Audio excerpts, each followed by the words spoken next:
राम राम मेरा सभी किसान भाइयों को स्वागत है एक बार फिर से मेरे YouTube चैनल पर एग्रीकल्चर होल्डर पर। अगर हम बात आज करें तो गेहूं की 4 नई वैरायटी के बारे में बात करने वाले हैं, क्योंकि रबी सीजन शुरू होने वाला है। उस रबी सीजन में हमारी सबसे प्रथम फसल मानी जाती है रबी सीजन की, वो है गेहूं की। गेहूं की किस्म सबसे ज्यादा उत्पादन की जाती है रबी सीजन में, ठीक है। तो उसके लिए हमें कौन कौन सी ऐसी वैरायटियों को चुनना चाहिए और कैसे कैसे उनकी डिटेल्स पता होना चाहिए, क्योंकि कोई भी वैरायटी चुनना हो तो उस वैरायटी की पूरी जानकारी होना बहुत जरूरी है। तो इसलिए हम एक वैरायटी के बारे में, वैरायटी तो 3 से 4 है, लेकिन उनमें से आज हम एक वैरायटी के बारे में जानेंगे। बाकी मैं अगले वीडियो में आपको और वैरायटियों के बारे में बताऊंगा।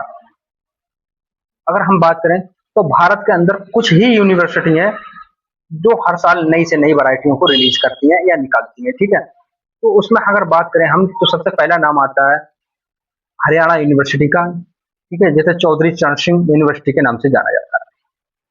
उसके द्वारा कुछ किस्में या वैरायटी रिलीज की गई थी।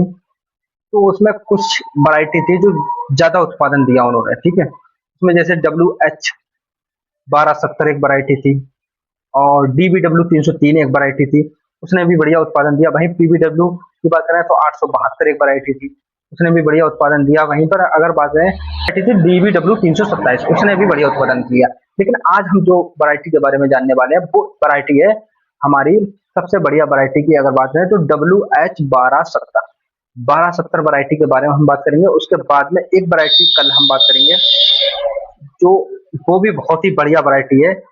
1270 से भी कई कई लोगों ने बढ़िया उत्पादन प्राप्त किया, लेकिन 1270 वैरायटी को ज्यादा यूनिवर्सिटी ने उसने माना है कि इसकी उत्पादन क्षमता और वैरायटियों के ज्यादा अच्छी है, क्योंकि वैसे 1270 एक अधिक उत्पादन देने वाली वैरायटी है, जिसे मैंने आपको बता ही दिया था, जिसे चौधरी चरण सिंह यूनिवर्सिटी हरियाणा द्वारा निकाला गया था, ठीक है। अगर इसकी बात करें ये किस किस क्षेत्रों में ज्यादा की जाती है, तो सबसे पहले हरियाणा, पंजाब, दिल्ली, पश्चिमी उत्तर प्रदेश के साथ साथ अगर बात करें हम तो उत्तरी पश्चिमी उत्तर प्रदेश में भी इसकी खेती की जाती है, जैसे कि उत्तराखंड जिसे कहते हैं हम।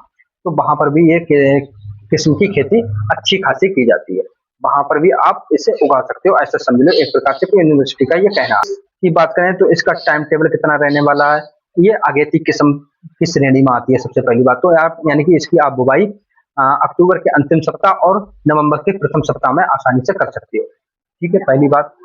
दूसरी बात अगर बात करें तो ये रोग प्रतिरोधक किस्म मानी जाती है, जिसमें कि आप बात करें तो रोग प्रतिरोधक किस्म मानी जाती है, जैसे कि भूरा इसमट आ जाता है, पीला इसमट आ जाता है या फिर ब्लास्ट रोग आ जाता है। तो इन सब के प्रति ये रोग प्रतिरोधक मानी जाती है, ठीक है। तो ये इसमें रोग इनका ऐसा समझ लो इस फसल के अंदर, इस वैरायटी के अंदर रोगों का प्रकोप कम देखने को मिलता है। अब इसकी बात करें हम इसकी बीज दर की, तो बीज दर इसका सीड ड्रिल से वहीं 80 से 100 किलोग्राम प्रति हेक्टेयर माना जाता है।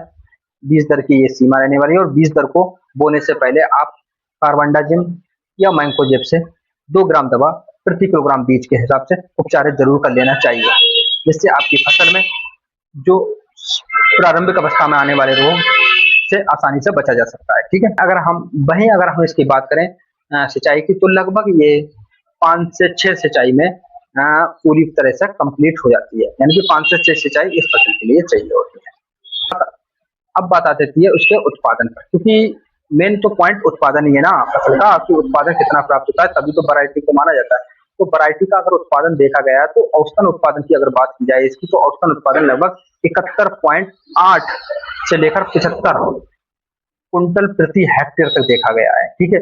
वहीं पर अगर बात करें इसके उच्च उत्पादन की, तो उच्च उत्पादन में ये लगभग 91.5% तक 5 कुंटल प्रति हेक्टेयर तक चली गई है। तो मतलब उत्पादन भी अच्छा खासा है।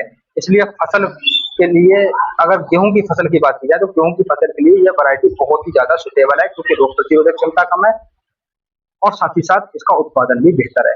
तो ऐसी अगली बची किस्म है जो हमारी जो हमने बात की थी शुरू में DBW 303, तो उसके बारे में हम नेक्स्ट वीडियो में बात करने वाले हैं। उसके लिए आप चैनल को सब्सक्राइब कर लें, बेल आइकन को ऑन कर लें।